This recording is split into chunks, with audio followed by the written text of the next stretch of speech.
Hello everybody, welcome to the West Ham Way YouTube channel. You already know who I am. Today I'm joined by my mate Ben, who's a gooner. Ben, how you doing, mate? Yeah, I'm not too bad. How are you? I'm all right other than Saturday. Opposing stories for both of us. We seem to win 3-0 and we struggle against Newcastle. Yeah, well, I actually watched a bit of the West Ham game, and to be fair, Newcastle looked decent this season, especially with Wilson and Fraser signing up. Yeah, no, So, that is a point because we went into the game and normally when it come out the fixture list, I was like, do you know what, I fancy us here because we always have difficult fixtures either against you lot or Liverpool or whoever. And they signed Callum Wilson, and I was like, oh god, he's going to score. And lo and behold, he scores the first goal. So yeah, typical West it's Ham. gonna be typical, isn't it? Oh, it's awful. Oh. Yeah, I was happy with Arsenal's win, to be honest. I can't really complain. I think we played football. Have we played against City and Liverpool and Chelsea in the recent Wembley visits? And yeah, can't really complain with Arsenal at the moment. I'm just keeping myself quiet and happy with it, and hopefully we can keep it up. I just don't want to get too excited too yet because Emery started off well, and I don't want anything to go wrong like that. Yeah, no, that's the thing for you, mate, isn't it? Like, obviously, Arteta come in, and as a neutral watching it, I was like, why have they brought him in? Like, obviously, he was number 2 to Guardiola, and I know he's got some kind of pedigree, but is there sort of an added value in him coming into the club, not only because of the way he's done now, but obviously having been an Arsenal player? Was that something that was good for Oh fans to see? yeah, 100%. I kind of feel like we would give an ex-Arsenal player a bit more time. He was captain for us, obviously, so he just deserves a bit more time. So I'm trying to plug my phone back in. So what, mate? My charger's awful. There we go. Um, yeah, I just always feel like it's like Lampard at Chelsea. Like if he has a bad season this season, he'll get a bit more time than let's say Sarri would have or Conte would have. So Yeah. I've got a bit more patience for Arteta, but he's smashed it so far. He's done it all within 6 months. He's got us playing nice football. He's got the defence sorted. Like Louise and Mustafi, I never thought I'd say they were a good centre back pairing, but proved me wrong, and can't complain at the moment. Yeah, I'm not going to dig out Emery too much because we aren't in the best of situations at the moment. But I do remember watching Arsenal, thinking, "Oh, I can't believe they've got this bloke." What are the key differences in terms of the style of play? Obviously, Arteta's a little bit more possession based, but what are the key differences you've seen overall? Well, with Emery, there's this one game that sticks out with me, and it was against Watford, and we went 1-0 up. I don't know if you remember, but Aubameyang scored. It was like I think Ben Foster went to go kick it out, and Aubameyang closed him down. He Oh scored, yeah, yeah, and it was 1-0 up. And then Watford got a man sent off all within 12 minutes, and was like happy days. We can run right here. Emery parks the bus against 10-man Watford when we were 1-0 up with 75 minutes left to go. And at that point, I was just like, I can't deal with this. But I just feel like that's Emery's style of play. He gets the goal, sits back, but you can't sit back when you have a defence like Mustafi and Louise, when you can't coach them either. But that's the yeah. difference of Arteta. He's coached them, he's drilled them in. This is what we do. This is how we do it, and it's just worked wonders. And like I think we were speaking about before, like passing out with the back with Arteta, it's been so good. And I think Emery tried it a few times, and with Petr Cech in goal, it just wasn't going to work. It just wasn't going to work. Yeah, you know, But mate, I think to be fair with Arsenal now, it's not. That's the biggest change that I've seen. Obviously, Arteta is a good coach, and he's got the best out of players that before a lot of Arsenal fans would have been looking at, thinking you're out the door, mate. Particularly players like David Luiz, who's had a few stinkers now and then, but. That's what's been crazy to see. And obviously, not only has he got the best out of the players that weren't performing, but he's getting the best out of the likes of your Sakas, your Aubameyangs, Lacazette scoring on Saturday. It's a promising time for you, lot. yeah, definitely. Like I'd give credit to Emery for bringing Saka into the team. Obviously, he done it at the start of last season. One game that stood out with me was Frankfurt. I think he scored a goal against Frankfurt and got an assist. And then I forgot we played in the Europa League, but we was 1-0 down and Saka scored 2 goals. And yeah, I generally cannot complain. So with Emery, that's the only good thing he's done for us is bring Saka through. And then Arteta is just absolutely like put him up 3-4 levels, especially playing at left wing back. He's so small and like he's not the most physical guy. and he was dealing with good players like Martial and players like them, and he just had them in their pocket. And attacking wise, got the most assists for us last season from left wing back, so can't complain. So I think Saka's going to be good. And he's versatile, and that's the thing as well, which is surprising. He played in a number of positions, even in the Europa League, and he's still able to perform. And that's when you see a player and his quality, when he can play in multiple different positions. It's the level of intelligence. It's the same as Declan Rice, mate. So I know you've got a good player. I know, yeah, because doesn't centre back play centre back and CDM for you sometimes, doesn't he? Yeah. He started off as a centre back, and now he's basically a midfielder. Yeah, I'm a big fan of Declan Rice. As I said, I feel like he could play a key part for you boys on Saturday if he's played one of his better games. Yeah. He's going to have to, mate. He's going to have to. I mean, let's touch a little bit on some of the signings you've made, because obviously he has done the best out of a good squad. But Martinez has now gone, I believe, to Aston Villa. Are you gutted about that? Yeah, I am, because obviously, if I'm completely honest, like before Leno got injured, obviously I knew he was there, but I didn't really know what it was about. Played so well for us when Leno got injured, and you just fall in love with someone like that, especially when they got the backstory that they had, and obviously winning the FA Cup and the Community Shield, like I think it's the best time for him to leave. I think he's been at the club like 13 years, I think it is, something like that, something ridiculous. And yeah, so it was either going to be Leno or Martinez getting sold, and I think we invested a lot in Leno, and we got to remember that he played so well before he actually got injured. So I think Martinez going is a good thing for him, because he wants to get into the Argentinian national team, and I reckon he can do that, play week in, week out, and he'll be on a better wage as well. So I'm happy for him more than anything. I'm glad to see him leave, but I'm happy for him. I'm gutted West Ham didn't try and sign him, mate, because he's at that age where he's clearly got the quality, but obviously goalkeepers can just go on for a while. And obviously Fabianski towards the end of last season started to slip, and a couple of mistakes crept into his game. You might know him obviously because he did come through at Arsenal, but again, like Martinez was so good in terms of not just shot stopping, but like commanding that box. He's a huge bloke. It's difficult to get the ball past him. I know, that's the thing, because I was looking at it, and like obviously he's been alone at Reading and other places, and I just don't know how we haven't seen his talent beforehand. And like I kind of feel like we didn't sign Leno and we saw Martinez's talent beforehand. I think Martinez would be Arsenal #1 right now, but everything happens for a reason, and I'm happy for him. But I always feel like with Arsenal, we've got a good history of having like decent backup goalkeepers. So like Szczesny and Fabianski, and then we had Cech and Ospina, and then we have Leno and Martinez. So yeah, it's quite good, and I'm surprised you didn't sign him actually, as you were saying, because you got a thing for signing our backup goalkeepers, don't you? We're skint, mate. We can't even get a left back at the moment. So we're going to get a goalkeeper.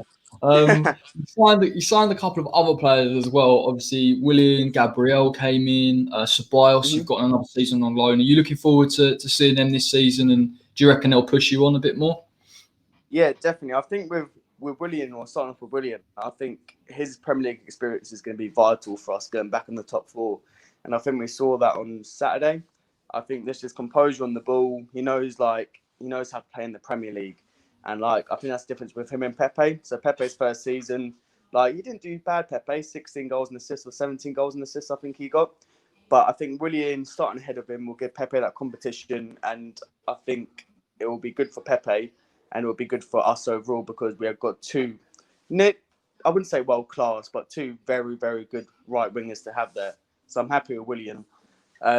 With Gabriel, to be honest, I hadn't seen much of him before we signed him. I've read up about him before we did, obviously, and he looked decent. But obviously, he got a goal in his debut, so I can't complain. It's actually nice having a demanding centre back in the box for corners. Like we've had Socrates and Mustafi, who aren't the tallest, but Gabriel's 6'3". He's going to be demanding in the air, and it'll be good when we're defending corners as well. So happy with that. And he's left-footed, which we've needed for so long, a left-footed centre back, which is going to help with the way Arteta plays out of the back, rather than I think it was against Man City in the semi-final when we scored our goal. We must have done about 7 passes from centre-back to Martinez, centre-back to Martinez, and it delays the process. But with left foot, we can transition much quicker. Yeah, and that's a massive point, mate. Like, I've seen some people online talking about the left, sort of that left-footed centre back that does make that difference. And I think even with West Ham, when we play Ogbonna, who's naturally left-footed and Diop on the right, there is a much better balance in the team, albeit they're not quite on the Oh level yeah, of definitely. Gabriel, but still. Yeah. But yeah, mate, it's going to make a massive difference because, as I said, like the transitions will be quicker, and I don't like I trust Mustafi now, but I don't trust his left foot as far as I can throw him. Like, definitely not. The Yeah. reason I could trust him as left foot, I know he's a talented footballer, but having that left foot centre back will definitely help, 100%. Yeah, I'm a bit gutted you actually invested in that area because I do think Antonio and Aller could cause you problems on Saturday, even with Gabriel in the squad. To be honest, I mean, it depends on how West Ham play. I think obviously towards the end of last season, West Ham started getting players in the box. Souček started scoring from set pieces. Bonner's a Yeah. massive threat.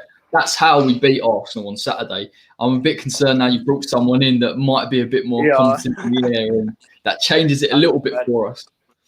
Yeah, definitely. I feel like with West Ham, like it's always hit and miss because one game that always haunts me is the game when you played your first game of the season. I think it was Reece Oxford's first game for you. You beat us at the Emirates. I think it was Pocketed 2-0 or Ozil, mate. 2-1.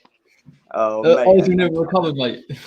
yeah, I know it was crazy, but yeah, it's always a difficult one with West Ham because I remember we beat you last season at the Olympic Stadium, and that was literally our first win in like 11 games, and that was Mm. massive for us, absolutely massive. That's when I think Pepe, Martinelli, and Aubameyang scored. Yeah, someone let Pepe on his left foot for some reason. Yeah, That's I probably know. Creswell.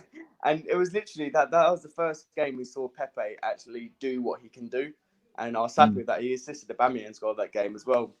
So, but yeah, well, I'm always scared of West Ham away because I know Arsenal can go full Arsenal sometimes, and that does worry me, especially because we've been playing so well at the moment. I kind of feel Yeah. like, as an Arsenal fan, I just expect disappointment after playing well, but hopefully that changes under Arteta. So, yeah, it's going to be a good game, though, 100%. It all depends, as I said. I think it all depends for you how Rice plays. I think he's Mm. like literally the hub of your team at the moment. Yeah. Declan, I mean, to be fair to him, he didn't actually have. It's probably his first bad game in a long, long time. He's consistently at probably 7 or 8 out of 10 a week. But you're Yeah, right, mate. He's massive, and I've got some crazy stats. I'll probably put it up in a video when I've edited it. But yeah, honestly, he's got the most touches last season, the most interceptions, the most blocks, and it's not just because sometimes England fans or people that say he's overrated just look at him as a defensive player. But now he's yeah. adding that element to his game where his forward passing, his passing range. He's genuinely the guy that if we're going to try and counter-attack you and you push up a little bit too high, we can get him behind with his passing. And then you've got like Yeah, Antonio, who's quite mobile and strong. That's how we do it. So he's huge for us, mate. yeah, definitely. And talking about Antonio, he's such a good player. Like he's so underrated. Is he English? Is he? Yeah, yeah. Yeah. I think he got I don't called know. up He to the hasn't had a England call up squad yet. once. I don't know. He hasn't been called up yet. I don't. He's I can't so even remember. He got called up once, but I don't think he played. yeah. Because I remember when he first got in. Well, when I first started realising he was playing right back, and then he was turned into a striker all of a sudden. I was like, Jesus Christ! Yeah. But No, he's so good. he's raw. He's raw Sunday League. If that makes sense. Yeah. He's the strongest, quickest player. I know he's the quickest, but he's just that combination of both. You know how Wolves have got Mm. Traore. He's a bit like that for us, but he's Yeah. kind of 100%. towards the end of last season. He started adding a little bit of decent finishing to his game, and that's the biggest criticism of him. He can get past players. He's strong enough to do that, but his composure when he's in front of goal sometimes lacks. If he's got too much time to think, he'll just blast it with or sky it over the bar. But he's crucial, mate. Not just even if he doesn't score any goals for us, because he starts to bring in the midfield, like threat from set pieces. It's weird because we bought Yeah, him. I he's think good from in like the not. air for a small guy, actually, isn't he? He's not bad Yeah, in the air. he's quality, mate. And you're right. He did play right back for West Ham for a while, and he played the wing. And he's a versatile player, mate. But he's such a Yeah, beast. You could put him anywhere really, and he'll do the job. yeah, definitely. But yeah, as I said, if Antonio turns up, he could cause, especially a player like Gabriel, who's not used to that sort of player. He could cause some problems for Gabriel. Obviously, second game in the Premier League, playing against a physical, fast striker like that, it could cause some problems. But is it usually playing on the right or the left for you guys? Antonio, I mean, I'm not too sure really, to be fair. He can play off either. See, the thing is with West Ham, when you watch us play, I mean, typically you'll have Antonio on one side, probably the left, Bowen on the right, cutting onto his left. But when you watch West Ham sometimes, they switch between the wings to try and vary it up a little bit. So it depends really, mate, where he's going to get the most success. Yeah, because I was going to say, like, if he's up against Tierney, I probably wouldn't back him. If he's up against Bellerin, I'd back him because Bellerin doesn't like the physical combat. He doesn't like it. Yeah. He likes catching up with players, doing last-minute challenges. But if someone's on his back the whole game, he won't like it. 100%. Yeah, I was about to say, stick him on Hector, make him work a bit. Even get hold of Moyes, just give him that little tip. No, I don't know what, mate. It is going to be a tough game for us because even though I've said Haller and Antonio would be a brilliant combination up front, Haller scored twice tonight. If we play two in midfield, even if it is Rice and Souček, obviously they're mobile and they're physical. I am slightly concerned Arsenal could have too many players in there. You know, they'll play with Ceballos and Xhaka, who are physically quite good as well. And if we push too far forward, we could get counter-attacked. And the worst thing for West Ham, particularly at Arsenal, is to concede within the first 3 minutes because then it's just an uphill struggle. And then obviously Arteta gets into his flow and you start passing it around and I start, getting the ump and switching off the TV. So, I mean, it's an odd one, mate. Odd one for us on Saturday. What was that, sorry? So it's odd. I don't know how we go about it. Do we sit defensive and try and hit you on a counter, or do we use what we've got where we can hurt you and go from it from the outset? It's if I was a West Ham fan, I'd probably go counter attack in football because watching back on the Arsenal goals, we get about 6 players in the box when we're attacking. So that leaves so much space behind us. We're getting Maitland-Niles in the box. We're getting Bellerin in the box. We're getting Xhaka, Lacazette, Willian. So many players in the box. And if we mess up, we've got so much space behind us. With the pace of Antonio, like you were saying, Rice's passing, that could definitely haunt us, 100%. Yeah, that's the only thing, mate. Obviously, our defence is a little bit shoddy. Bonner is our best defender by quite a bit. Great in the air, and he's aggressive. He will do well, but the issue is when you've got, and you might know this, but when you've got a defence you've got weaker sides on one and the other, and someone has to cover all the time. You can be exploited, and that's why I'm concerned because I think West Ham will sit there and look at it and think, right, we've got 2 weak fullbacks. Why don't we just stick Rice and Souček incredibly just to cover? And we did that actually against Newcastle. Every time we tried to push the fullbacks on and then keep Rice quite central and keep him tucked in with the centre back. So I don't know, mate. Like for us, they're not only weak defending, but they actually stop us getting forward in numbers as well. Yeah, because I always feel like when you're playing against West Ham, they either turn up and play really good football, like as I was saying that game against with Reece Oxford. I know different manager 4 or 5 seasons ago, but they either play really good against us, or we go there and beat you 3-1, 5-1, or something like that. And I always feel like West Ham are always up for Arsenal, especially recently, because they know that we do have a consistency to crumble. Yeah, like that's the thing. It's tough. I just feel like Arsenal last season, like when we went up to the Emirates, I thought we played really well. I thought we was unlucky not to get a goal. I think Antonio did put himself about. He could have really scored 1 or 2, to be honest. I think the problem now we've got is Arteta, and it happens with managers across the board. They have the first 3 months, they take a while to adjust. But now it seems a little bit like Arteta's got that level of consistency. I even actually think for you lot beating Manchester City, Chelsea and Liverpool in sort of major parts of tournaments actually shows that as a team you're progressing and you've got that maturity that you've lacked really for years and years, where you were that weak team at the back and you could get got at. So I'm a bit concerned it's not the same Arsenal that we think it is. Yeah, that makes me so happy to hear that. I'm not going to lie, because obviously we've been known as the banter team for the last 5 or 6 seasons, and the fact that you're actually obviously like West Ham would always not be worried, but be a bit like I'm an iron about playing Arsenal. but like it's nice to hear that you're actually scared to play Arsenal Well, again. Like, I'm not scared. Like, I'm not scared. I'm not scared, mate. But yeah, yeah, it's he's right. nice to hear that Arsenal are being like people are worried about playing us again. Yeah, It's nice to yeah. be in that sort of bracket. But ultimately, mate, we've seen it with a lot of teams now. Like, the likes of you. I think United have obviously undergone a little bit of a rebuild with Solskjaer. I think Mourinho's coming at Tottenham and he's trying to get his team right as well. He's still struggling at doing that, but I think over time, You're gonna need a wizard to make that Spurs team better. I'll tell you that. Oh God, I'm watching the documentary at the moment, and I think I'm on like episode 8. But they got the things with Tottenham, and this is a great platform for us to both slate Tottenham because you're Arsenal and I'm West Ham. Is they don't really have any leaders in that dressing room. Like when you watch that documentary, how many of them are actually sitting there going, "This is not good enough," and that's why Mourinho is important for that club because he's the only one with a winner's mentality. Yeah, literally, like I think Kane and Lloris are the only people that go in from what I've seen at the documentary, go in at halftime and actually shout at the players, like say it's not good enough. And Yeah. you need more players like that in the dressing room. Like I feel like comparing it to Arsenal now, I feel like we've got Xhaka that will do that now. We've got Mustafi, we've got Louise. I think Leno's I've heard is a big voice in the dressing room. You've got Bellerin as well, who's a big voice, and obviously you've got Aubameyang, who's the captain. But I just feel like you need everyone to be on the same page. Like if you go down 2-0 at half time going to the dressing room, everyone needs to be annoyed with each other because it's not good enough. Do you know what I mean? You need everyone to be on that same page.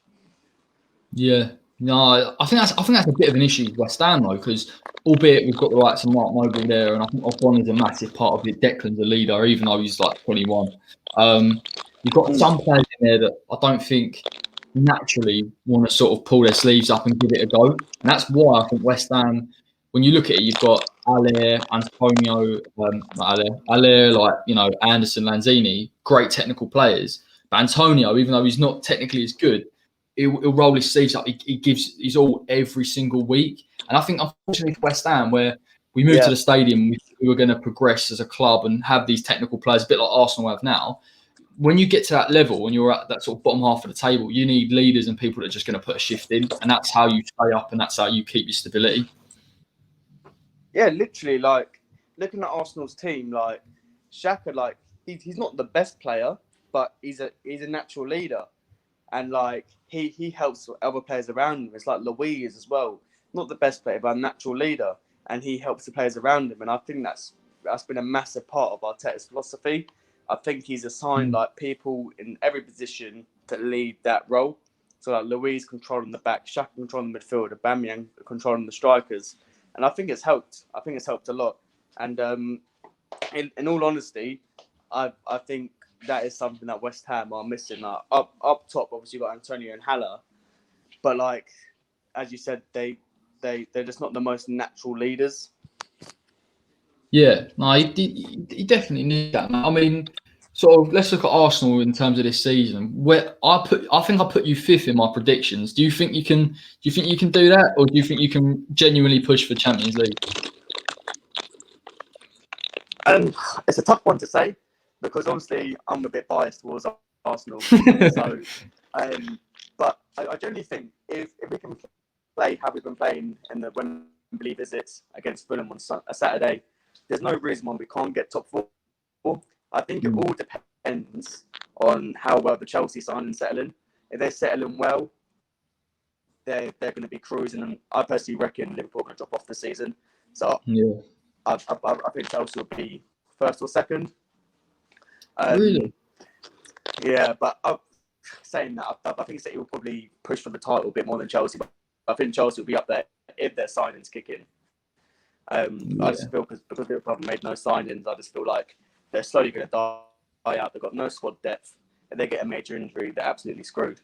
But yeah, and there's basically between Arsenal and United for fourth, I think. And I think we've got the edge over United in terms of a philosophy and quality up top. But it depends because we've been so neck and neck with United the last few years. It's hard to tell. But I'm confident we will get top 5, top 4. I'm like 60-70% sure we're going to get it, but I'm not 100% on that just yet. Yeah, no, you're right, mate. I think I had City to win the league. I think I had obviously Chelsea third, but the big thing with Chelsea is like even last night, obviously they brought some great players in. I don't think Chilwell played last night either. So I mean, when they start getting players playing regularly, and I don't want to say it because I hope it genuinely doesn't happen, but if Declan Rice went to Chelsea, I think they should be challenging for the title. And I've said this to people before, like the amount of money that Frank's now spent, he's got if he doesn't like at least go for the title, you know, he's failed. Like, and that's the truth. Like, you can't hide away. If he's fourth, mate, 100%. he hasn't done his job. No, yeah, 100%. I said that to some of my Chelsea mates. I was like, if you finish like fourth this season, that's a bad season for you. That's an awful season. Like, especially like with Werner. Like, how many goals did he score last? It's something ridiculous, wasn't it? Like 35, 40 goals last season. Proper player, mate. Proper player. Yeah, like even last night, he didn't really get a sniff. But when he got the ball, he looked dangerous. So he's going to be a good signing for them. But I tell you what, Havertz looked off it last night. He looked awful. But obviously, I'm not going to make any judgments yet. It's his first game in the Prem. He's playing on the right wing when he's normally a number 10 or like a false line sort of role. Yeah, I won't give him any judgments yet. But I was telling you before, wasn't I? Like, Brighton were playing good football. And I don't know if Brighton were playing good or Chelsea were playing awful. But they won one. It was one or the other. So either Brighton's going to have a good season or Chelsea are going to do awful. But we'll see how it goes. It's the first game of the season. It's hard to give judgments. Where do you think West Ham will finish this season? Given looking from the top down, how do you think we'll go?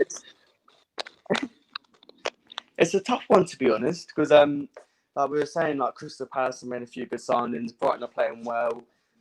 Leeds look decent.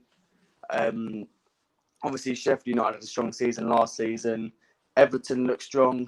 Leicester don't look as strong as they did, so don't know about them. Yeah. But I personally reckon you guys will be like 15th, 14th sort of place this season. It's going to be tough for you to break into like the top 10. The top 10 is strong this season. Yeah. It's going to be tough. It's going to take a few good signings and potentially Moyes gone for you guys to break into the top 10, in my opinion, anyway. What about you? Oh, mate, I think I had us 14th, so I had us about the same. And I actually think we did quite well in pre-season. Obviously, you can't tell too much from that, but just in the way you were playing, like we were getting more men forward, we were supporting Allaire. Like, honestly, go out tonight and you see the goals that Allaire scored. When you get the delivery spot on for him, he's a natural finisher. But it's about getting the most out of the players we've got. Obviously, I don't think we are going to sign too many players, if any players, by the end of the window. And then you'd have to say, if we can sign someone, maybe we can push like top 10. I think we've got some decent attacking players. If we lose Declan Rice, you lose a midfielder that, in my opinion, even if you do get 80 million from him, it's difficult to replace directly because he is that good in the Prem. And then you're losing a player that, for us, is defensively solid. And so you lose that defensive stability. So if we lose him, which I hope we don't, I think we'll be struggling a little bit. And like you say, it's concerning for me. You've got Palace playing some like good football with some decent players. You've got Brighton kicking on now with Lamptey, and I think they've brought like Lallana in. He was injured last night, but it's a show of intent, and I just think we just don't have that at the moment. Yeah, definitely. I think what you're saying about Rice as well, if he leaves, like we were just saying, like he's a major part in the dressing room. Like if you lose him, you lose a major voice as well, and it will be hard for the players who aren't that confident in themselves or confident about speaking about the game to like progress on. Do you know what I mean?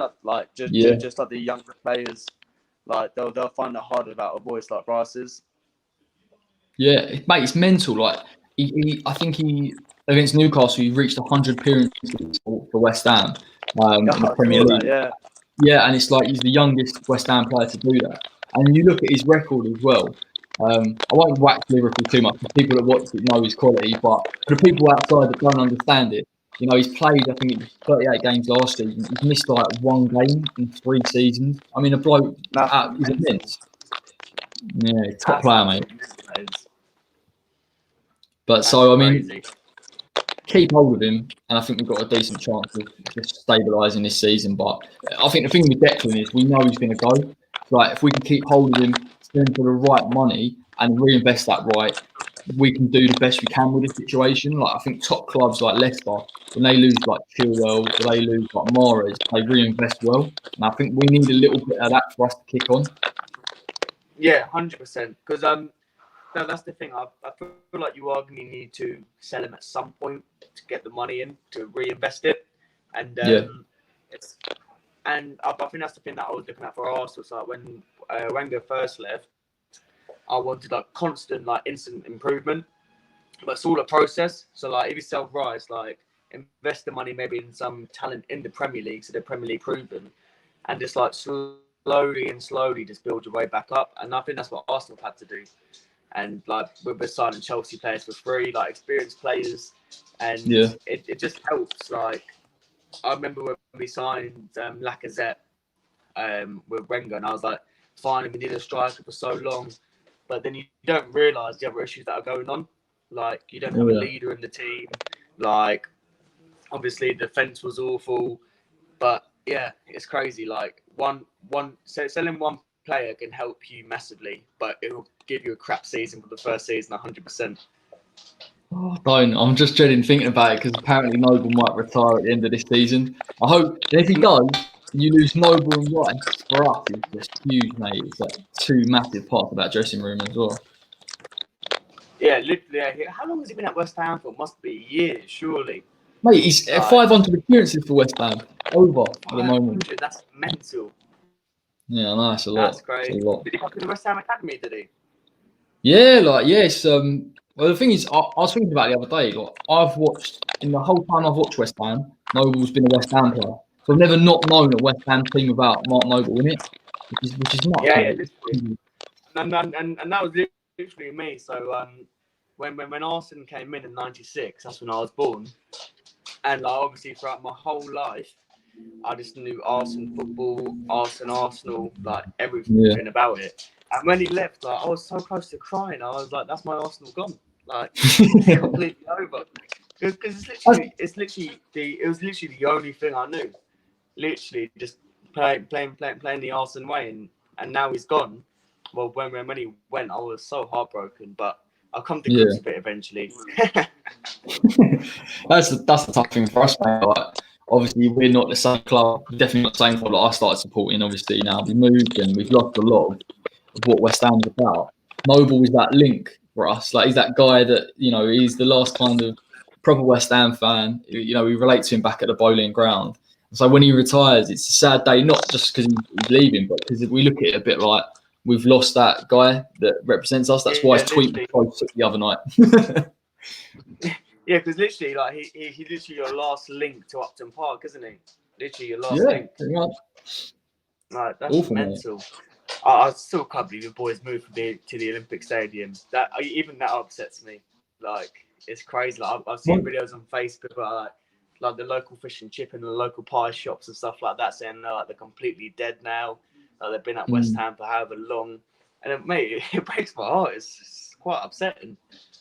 Mate, it's like obviously when I went to Upton Park, it's not just that, but like the atmosphere, like that sense of community. Obviously, everyone's together. Like it was just top. You can't. It was probably a little bit like Arsenal fans with Highbury. It's one of them things where you just like you can't describe it, but it was just special. And then you move. Yeah, definitely. And you're like, it's a lot different, that stadium move for Arsenal fans, even for Tottenham fans, because in my opinion, it was done right. I think you obviously spent a lot of money to get it. But, you've got your statues of all your players and things like that. We've just whacked up Frank Lampard Jr. around the stadium when he was at the academy.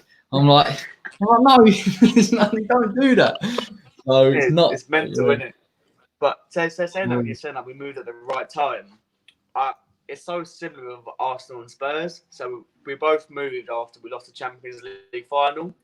Yeah. And ever since we moved to the Emirates, we haven't been the Arsenal we was. So for Spurs to really kick on, to pay off the stadium debt, they've got to do well in the next 5 seasons. And that's what Arsenal didn't do. And that's why we didn't have money for transfers for so long. And I personally think that if we didn't move to the Emirates when we did, because we was at our peak then, like 2004, 2005, that sort of time, we was at our peak. And if we didn't move and we had still money in the bank, I reckon we could have been dominating the league for a bit longer. But one of those things we have to live and learn.